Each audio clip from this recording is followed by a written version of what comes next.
علی امین گنڈاپور صاحب سے کیا سوال کیا جاتا ہے کہ جناب آپ کی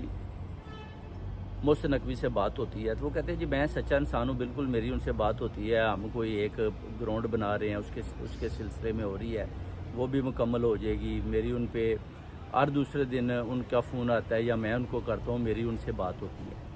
وہ کہتے ہیں کہ کیا اس دن بھی آپ کو جو فون آیا تھا وہ محسن نقوی کا آیا تھا جو آپ نے اعظم سواتی کو بھیجا تھا؟ تو وہ کہتے ہیں ہاں جی، یہ باتیں بھی میں انشاءاللہ آپ کو آہستہ آہستہ بتاؤں گا کہ میں نے خان صاحب کو کے لیے اعظم سواتی کو بھیجا اور کیسے اعظم سواتی نے کون سا مدعا جو خان صاحب کے آگے بیان کیا اور کیسے جو ہے نا اپنا خان صاحب پھر اس بات کو مانے اور انہوں نے بولا کہ آئندہ میری طرف اس طرح کا پیغام لے کر نہیں آنا۔ یہ ساری باتیں جو ہے نا اپنا جو وزیر اعلیٰ علی امین گنڈاپور صاحب ہیں وہ بتا رہے ہیں، اور وہ کہتے ہیں کہ جو 8 ستمبر ہے نا وہ تو آپ بھول ہی